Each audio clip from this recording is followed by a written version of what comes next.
This my background. I have 32 years of service in federal government.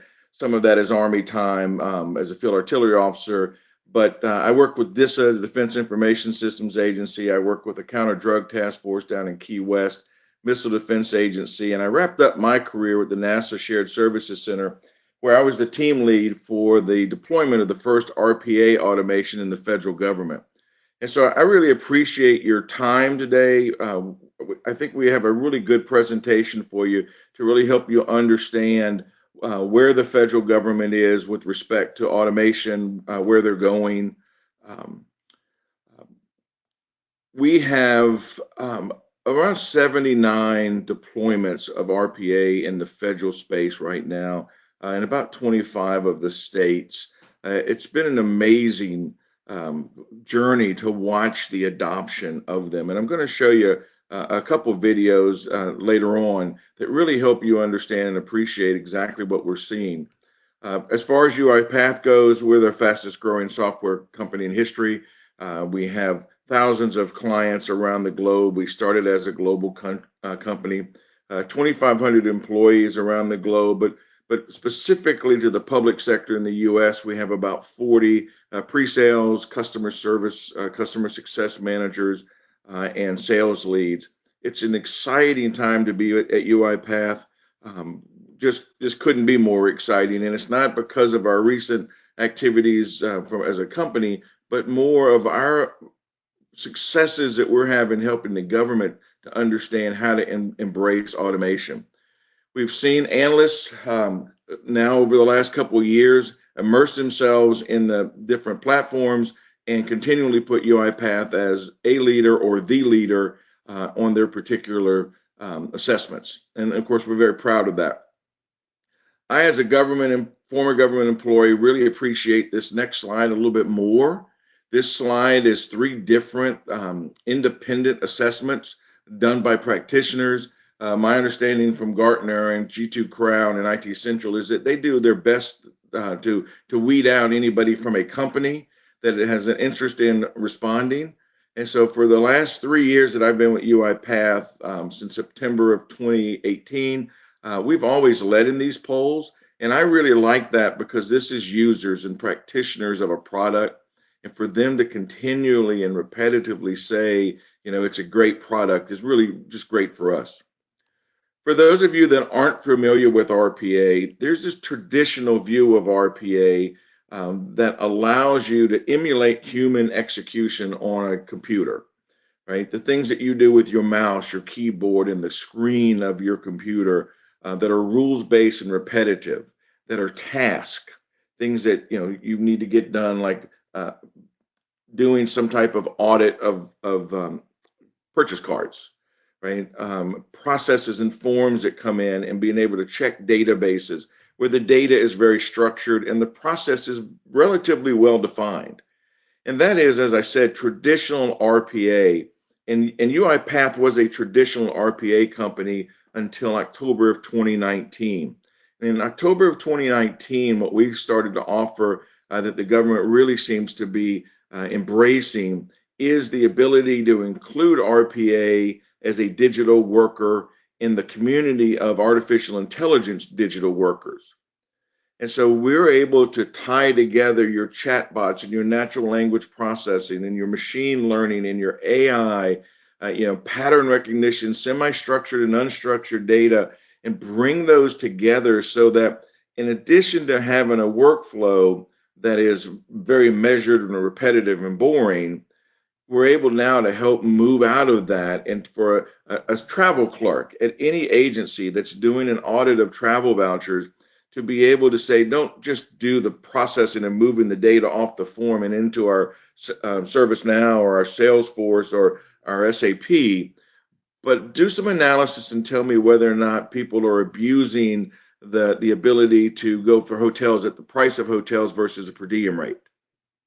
Right? And that's a smarter thing. And those kind of things free the employees up. There is this terminology in the federal space in a OMB memorandum that I wasn't real fond of. It said they wanted to move low value work to high value work. And I do think when you consider this low value work, I appreciate there's 14 million people in the United States that work for the government at the state and local level, and 2 point something that work for the federal. Telling somebody that the work they do is low value when it's not low value, it's absolutely necessary work. In order for me to get a benefit like Social Security, or a benefit like the food stamp SNAP program, or unemployment right now in the middle of COVID, I have to apply for that. And that form needs to be read and used and looked at. But it's just that necessary work is not necessarily needed to be done by a human anymore. And that's where the real power of RPA comes in, right? It's this ability for a bot to see and think and do and work with other bots, to work with other digital labor. And I call it digital labor. The Air Force actually call their bots digital airmen, right? And agencies are starting to really associate these bots with teleworkers, remote workers. They're not thinking of them anymore as a piece of software, because they do have the ability to be my own personal intern if I'm using an attended robot that's going to take my credentials and go off and do work that I could be doing. It's just going to do it for me in the background while I'm doing more important work. Again, necessary work, just not necessary for me to do it. Or I'm going to give that same robot an unattended mode. It's going to sit in a server room. It's going to run on an Azure cloud. It's going to run on an IBM platform, and it's going to work with its own credentials. And the reason I bring up credentials is security is critically important in the government. All of you know that. Well, I would not want to give you a bot that uses a login and a password. I want to make sure that you have the same level of security with your CAC and PIV card for your robots that you do for your people. I also want to make sure that robots are going to use your roles-based access so that you can control what a bot can get to and how it gets to it. But in addition to that, we have this platform.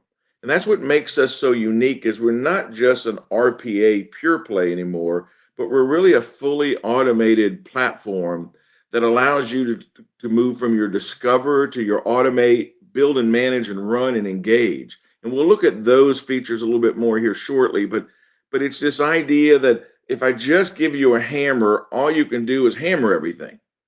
But what we're providing with a platform is really a tool set to make sure you're using the right tool, whether it's RPA or machine learning or a chat bot, against the right process. We understand most of our 40 people, I would say probably a third of them, instead of most, a third of them are all former government. So they've been out there and they understand a budget constraint. You know, they understand when an agency gets less money than they expected, or another agency gets more money than they expected. That we had the IRS was on our conference that we had in 2018, and it was so funny to hear the IRS say, "Did you realize as of today, more than 30% of our employees could walk out the door as retirees?" And their response to that was, "We need to automate to make sure that an aging workforce can be replaced with automation." At the same time, new employees coming in are going to have promotion opportunities as they, at the IRS, what we would call reboot work, to change the workplace. I might not be able to automate all of the human things that are going on. Quite frankly, I don't want that. But I might be able to automate a third of somebody's work that's going away in retirement.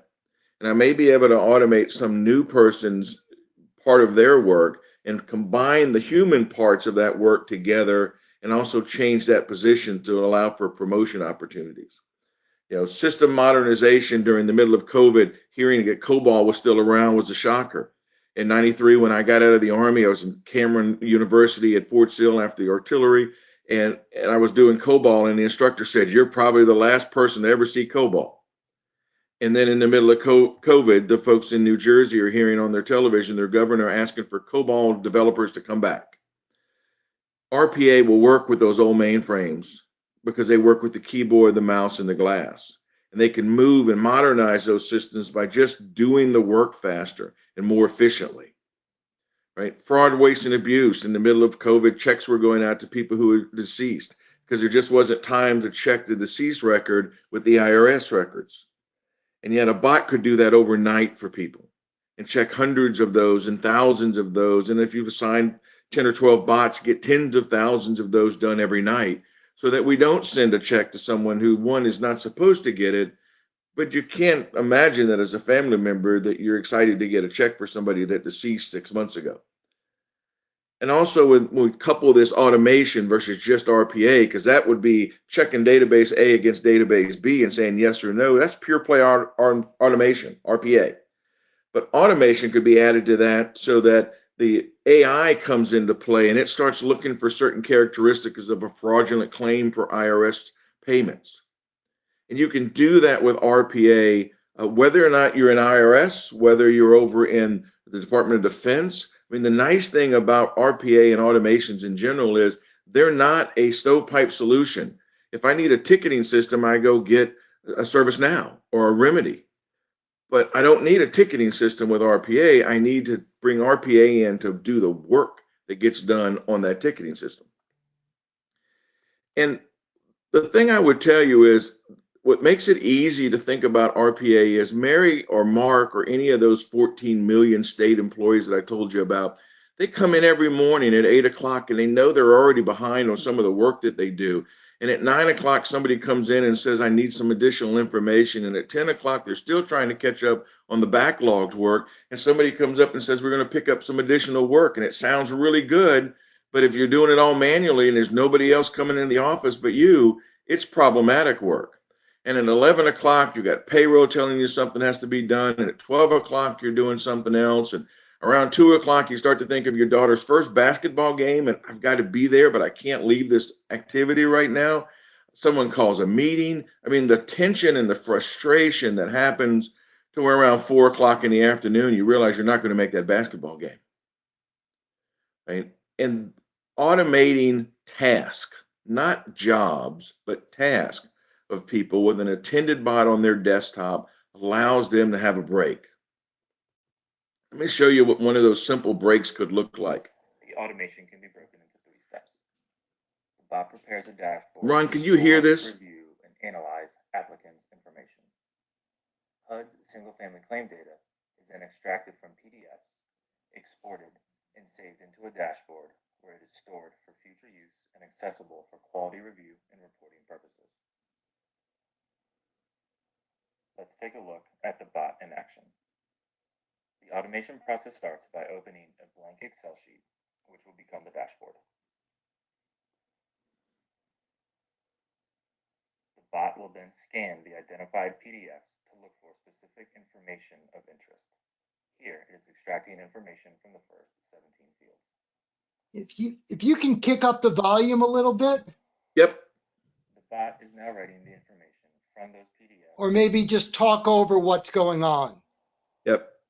I will turn the volume down. So this is a simple activity. Every year, 160,000 of these forms comes into HUD. And every year they have to extract 17 fields of information. Not 54, it's a whole lot of data that's on that form, but there are 17 fields that they need. 6 people have this as an additional duty. Can you imagine going to work in the morning and hoping that none of these forms comes in because you don't want to scrape this off and put it into a spreadsheet? And that you don't want to then have to move it up so that it can be put into a PowerPoint slide so that the leadership upstairs can look at this data, because this data is critical. Again, it's necessary. It's just not necessary any longer for a person to do that work. And that's a great example of it's a task. And that's not to say that everything a bot does and automation does is that simple. But think of how many times you have people who are processing a form and they touch that form and they open it up on their screen and they copy and paste information, and somebody comes by and interrupts them and they forget to put the data in right, or they type a piece of data and they transpose a number. What you just saw was 160,000 times at HUD. A bot will do that work when it comes in via an email. It opens the email, it verifies that everything is there. If it is there, it puts it into that spreadsheet and puts it in and makes it available for the PowerPoint. Let's look at some other typical results that we're seeing across government. And when you think about this, these are some incredible numbers, and these are all reported by government. These aren't my best guess. We have the IRS. They had a program that they thought and anticipated was going to take 2 years when the National Defense Authorization Act required them to update all 2,500 of their contracts. And their chief procurement officer did a review and said, I need 2 years to do this. And someone on their team said, hey, let's have an automation first mindset about this. Can we automate this? They say it took them 3 weeks to build it, and it took them 3 days to insert the text that was needed in every one of those documents. What can you do when you avoid spending 2 years of somebody's time?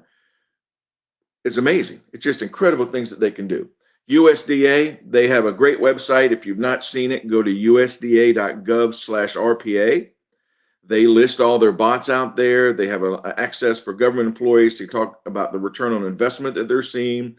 But in May of 2020, they had 1.3 million hours or $1.3 million in savings, right? They've retrained and reskilled 50 of their employees to be their bot developers, right? And they're doing that with an enterprise SMO, a service management office that is the equivalent of everyone in this industry would call a COE, right? In addition to that, the National Science Foundation just reported last week in an interview on NextGov, 28,000 FTEs were saved when a bot was built. That bot was a simple Studio X bot. And the person that built that bot took a 3-day class, and on the 3rd day built that bot, took it back and said, my goodness, leadership, you need to look at this. The CIO looked at it and said, you're right. And they deployed it, and they're now reporting out that it's saving them tons of time.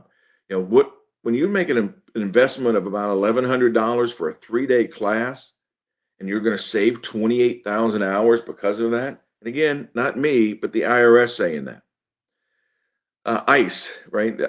Immigration, automated financial reconciliation programs, doing piloting with DHS. I mean, they are strapped for staff and full of documentation and forms. NASA, 86 processes automated in a 3-year period, saving over $2 million. General Services Administration was on with George Mason University last week. 85 automations, 4 or 5 every month are being produced now, and they've decided that a minimum of 2,000 hours has to be saved in order to do the automation. They don't want to automate something that saves somebody 10 hours. They want to save 2,000 hours or more for groups of people to really knock down the work that's being done. And just this week, they announced that they're hiring an RPA-specific person. That's now the 5th agency to do that, National Science Foundation, NASA, in addition to those 50 people that you saw earlier, or that I mentioned earlier from USDA. So incredible number of people are doing that. Health and Human Services, they had a problem down in the border. They needed help. In order to do that, the government asked for government employees to send in resumes and volunteer to go down and do it, and they were going to get behind. In 3 days, they built their bot. On the 4th day, they deployed the bot, and resumes are now flowing, and people are on their way down to help with that problem. The Department of Defense, DASA-FIM, 130,000 hours were saved last year. They expect to save significantly more this year, and they're doing unmatched transactions. In other words, they're finding where they were supposed to have bought a tank someplace, and that tank was never delivered, but the money's been allocated for that, and it's freeing up money that's stuck in the corner. You always hear the joke about, well, that's just spending change that's lost in the sofa. They're saving that lost in the sofa money now. We do that through something called a fully automated enterprise, where we say you should assign all automatable works to robots, that you should have a robot in every person, right? Everybody should have a digital assistant that helps them do things. You democratize that work through what we call citizen developers. Not everybody is going to be a developer, but certainly you can't ask your CIO office, who's already so busy with the big enterprise level activities, to stop and do automations like the one that Clarissa did that saved the agency 28,000 hours. And you want to do that by unleashing AI across every aspect of the network. You want to do what Gartner says, what can and should be automated will be eventually. What our platform allows for is to speed up the eventually. For the sake of time, I'm going to skip this audio or this video. It'll be okay to miss it. I want to show you this flywheel. I want to remind you that a typical CIO's office brings automation to the organization. When they bring that automation, they give it to the employees look at it, and that's a great and wonderful thing. But at some point, because of citizen development and because we're making it easier, the employees start to see a little churn and they start to realize that they have solutions that could be automated. They have a 732-hour program that if got automated, they would save 18 hours or 18 weeks a year. And at the same time, their fellow clerks and administrators could save the same thing. And that starts to speed up your RPA program, giving you better customer satisfaction, employee happiness, productivity, and driving scale. And to do that, you need a platform. And our platform, first and foremost, starts with the people and works its way down to the technology. We want the software to be so user-friendly that everybody wants to have a bot, that everybody that's capable of building a bot, those citizen developers, can. And so we provide an automation hub that allows for all the ideation to be captured and to be socially voted on by members of the community so that we know what's important to the community of workers, not just to the leadership. And we offer the opportunity to build by having something as simple as Studio X, which predominantly works on Microsoft products, to help you bridge all your Microsoft products together, to Studio that's more of your enterprise level activities, and Studio Pro, which brings in testing. We want to manage through what we call the orchestrator so that bots aren't running out there by themselves. No bot should be on your network doing its own thing. It should be coordinated through its HR department, where the performance of the bot, what the bot does, when the bot does it, and how it performs are all managed and maintained. So in our case, all bots report to the orchestrator. We also want the ability to engage. There are things that people don't want their bots to do fully, and there are things that the bot doesn't understand. And instead of just stopping, with our engage feature now, humans can be in the loop and the bot can send it back to somebody, whether it's the person that started it or the person that's right in the organization. And as a result of that, the bot can start on the next activity while it's waiting for me to respond. And then finally, our platform allows you to measure, because everyone wants to know, is it producing the results we expected? Are we getting IRS numbers? Are we getting GSA numbers? Are we getting USDA numbers or Navy NAVAIR numbers? So we built in return on investment based on how you decide to measure it so that it's always there and available for you, in addition to measuring how the bots run. And what we've done is we took that flywheel that is that typical way the software is run in an organization, and we mapped the product to it to make sure we didn't have any outliers. You know, we don't want to give you a product that you're not going to use as government, but we also don't want to give you a gap in the process. Now, I am going to play this one, and I'm going to talk you through it. It's my last slide. And this video is the absolute best video ever made by anybody about RPA and its value, because it's not going to talk to you about the platform. It's going to talk to you about the value. So this young airman, on the left-hand side is an airman doing some work. On the right-hand side is the airman that's letting his bot do the work. The captain here is talking about how great their tech sergeant was, this particular tech sergeant, who on his own at home learned UiPath on the free UiPath Academy and came back into the office and said, I've built a prototype that I think is going to save us thousands of hours. And it's more important, going to make the movement of soldiers and airmen easier, because he was a personnel specialist and he is doing orders that gets people from post A or base A to base B. And the bot is doing most of the work for that airman.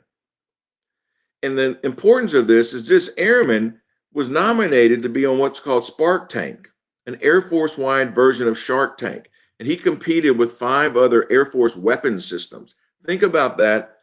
The Air Force weapons systems competing against this staff sergeant and personnel. And the major that you saw, she was a captain at the time, she's a major now. She talked to the Sharks about, Sharks, we need $900,000 so we can save the Air Force over $50 million. That's powerful. The personnel specialist started out by saying, I wanted to liberate my fellow airmen from tedious work. That's a great statement. He was so adamant about it, he told them, I tried to transfer out of my specialty twice because it was so boring and tedious. His team said, wait a minute, this is important to us. And one of the sharks on the video asked, isn't this going to cause people to lose their job? And the tech sergeant said, first and foremost, it's going to free me to do my job, which is to talk to an airman to make sure that they don't have a reason to not go to that base. They have a special needs that we're not aware of. We can capture that early. But in addition to that, we as airmen don't have a lot of extra time on our hands. So if I have extra time on my hand and I can do more Air Force tasks, it's okay that a bot is doing the work for us. And what I really like about this video as it comes to an end is you're not seeing generals here. You're not seeing colonels and senior staff sergeants. You're seeing a captain, some tech sergeants, and you're seeing a bot in the background that's running for 6 minutes that's now done 26, while the one on the left-hand side's only finished 6 jobs, 6 of those tasks. And those airmen who made this video without me having any idea it was being made to enter him into that competition, they high-five each other because that's the kind of work that they want done by a robot. Hey, Jim. And with that, I will cede it back over to you. I provided contact info on the left-hand side. And if you're interested in learning more about how to build bots, there's a link on the upper right. If you're a government employee and want to participate in our monthly government meeting, feel free to join UiPath. We bring on government practitioners who talk about successes and failures and really try to have an open dialogue. And if you need more about us, we're at uipath.com/government or Carosoft/UiPath.